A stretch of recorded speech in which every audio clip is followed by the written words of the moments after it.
Lady Cat fans, we're here, Coach's Corner.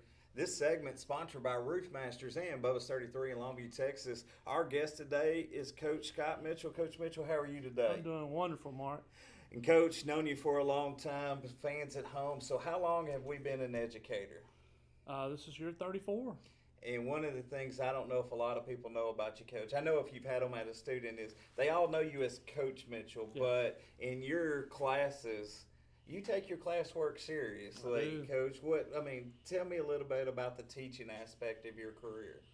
Well, it started when I was a student teacher because the lady I had from my student teaching supervising teacher, Zanelle Kalmus, her husband was the football coach at Kilgore when I came through. And she told me, she said, Scott, don't be like all these other coaches, be a teacher. And I took that seriously. And I wanted to, I take teaching as seriously as I did coaching. So what do you teach in the school? I teach U.S. history. And that is a testable. It's a STAR tested STAR subject. testable. Yeah. So is it more pressure teaching towards the STAR, getting ready for the STAR, or getting ready to go play golf and get whooped by Coach Watley? Oh, well, I ain't getting beat by Coach Watley, so there's no pressure Or there. Kinley, how about But that? Kinley's a little more pressure, but there's a lot more pressure teaching because we're going to play in several golf tournaments, but there's only one day out of the year that they test us for the STAR and see how our kids did, and so it's like playing the Super Bowl with those kids. So that's why I take it so seriously. You just hope the night before they wasn't out playing video games and I hope so. staying out all night, Yeah. or watching baseball or something like Yeah, that. because you're either going to win or lose that day, so that's important. Coach, what got you into the coaching aspect? Is it something when you were growing up you always wanted to do? I mean, why did Coach Mitchell decide to become a coach? Because I had a mentor. My high school football coach, James Cameron, called me in my senior year in high school. I'd already signed a scholarship to go play baseball at Angelina College. And he asked me, he called every one of us seniors in, but when I went in to talk to him, he asked me, he said, what are you going to do in college? And I said, oh, Coach, I'm going to play baseball, And he said, what's your degree going to be in? And I said, Coach, I really don't know, business or something like that. He said, have you thought about being a coach? And I went, no, what do you have to do that? And he said, well, you got to be able to teach. And he said, I think you'd be a great coach. He said, and I'll help you.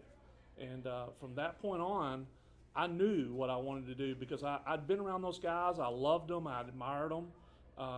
And they were the influence for me to become a coach and try to help other kids with their decisions in their lives. We started off, Coach, as baseball, football coach, everything, came through, became a head coach, now golf coach. First question I have is, on a side note, is in a baseball field, you get serious, a bad call gets made, a scene you go after an umpire. In golf, who do you chew on when you want to get something changed? I mean, you don't have that avenue to go at. What do you do in that situation? Oh man, you do a lot of talking to yourself. You try not to let the kids see that you're discouraged, that they missed that 3-foot par putt. What I have figured out coaching golf in these last 2 years that I've done it, being positive, which is something that was tough for me to do sometimes. Because you always see the things that go wrong, but having to reward and always be upbeat, it's kind of like being a caddy out there. Those guys are not out there to say, oh man, that shot was terrible. You can't say that and drag them down. So you're trying to find, hey, that was a really good chip you had on the last hole, or a really good drive you had, even though their putt was terrible. Right. You try to stay positive with them. You try to encourage them, and that's been something that I've had to work on and be conscious of, being positive all the time with those kids, with all the kids, because I have kids that have different levels of golf. Right. Like Miss Dillard said, she has different levels of singers. I've got different levels of golfers, and so you got to find something positive to say. Right. So out on the golf course, I was just thinking about Are you allowed to tell them distances? Or are you allowed to tell them anything on the Yes, course? What yes. coaching are you allowed to do? Hey, and I learned a valuable lesson about that last year. When Kinley and I were at the regional golf tournament, and I knew better. I have a wife and I have daughters, so I knew when she asked me what my opinion was, I knew I shouldn't have said anything.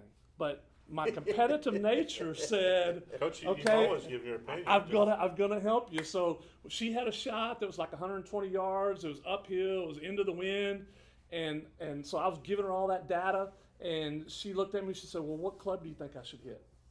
Well, in my mind, I'm thinking, okay, how far do you hit your 9-iron? How far do you hit your pitching wedge? Well, we need to add a little bit of distance because of the wind and going uphill. I said, I'd hit your 9-iron.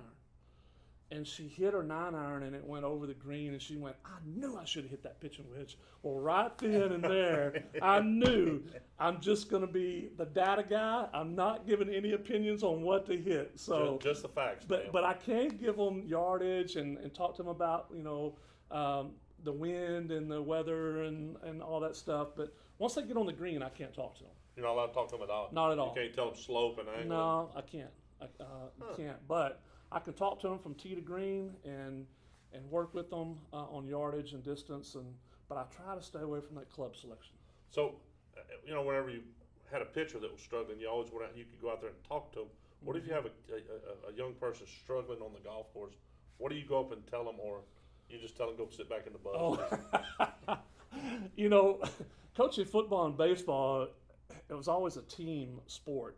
So, I was a little more, straight to the point. Hey, you're going to have to throw strikes, or I'm going to find another guy. Right. Right. Somebody's else is coming in for you if you can't find a strike zone, or, hey, we need a hit. You hadn't had a hit in 3 games, and I got to find somebody else that's on the bench, When you're dealing with a golfer, man, they're so different. Not that they're not competitive, but I really have to change my tone of voice. I'm really more, like I said, I try to be positive and find something good in their game. It really is a challenge. It's not always easy. It's not easy. Not easy. Coach, and I know time is flying by here, but I got another question for you. Biggest difference from all those years of being a baseball coach and football too, to now being the golf, what is the biggest difference for your preparation, your day? How does it go for you? Yeah. Your expectation, and is it hard when you come back and watch a football and a baseball game and not being a coach of one of them? Yeah, that was an adjustment. Yeah. Last year not being the head baseball coach, and I was so proud of Chris and what his staff did and the kids did last year. I really tried to stay away. As much as it killed me not to be down there watching them play every game, I felt like that to be the best supporter of Chris was to be there for him when he needed something, but I wanted him to feel it was his team, it was his program. I didn't want anybody asking me questions, so I really it killed me to stay away. But he knew I loved him, he knew I supported him, but I wanted him to have it was his time. And this year it's been a little easier to go back to the games. I think the hardest part is not knowing some of the kids, right? Because I haven't coached them. But it is hard. I sat up in the stands last night and watched us play Marshall, and when I saw the extracurriculars, I saw all that going on in the game. Well, I'm gonna tell you, my juices got flowing, and and I never heard people in the stands before. Coaching all those years, I've never heard that in the stands, and I'm thinking, man, that is so stupid what y'all are saying. Y'all don't even have a clue what's going on. And you want to stand up and go, well, y'all just shut up. Because y'all have no idea what's going on. It is a bad idea. It's a bad idea to sit in the stands. It is. It's a terrible idea to sit in the stands. But yeah, that's been a big adjustment of going to games and not being in the game, right? Because I'm thinking about it all the time. I'm thinking about what should we do? Like the other night, why aren't we bunting when we can steal like 15 bases in that game? Why aren't we bunting? Because I like bunting. I know. Hey, Coach, man, thank you for joining us. We're again following You got a golfing going into the state tournament, doing an awesome job there, Coach. Fans at home, this has been Coach's Corner. We'll see y'all next time.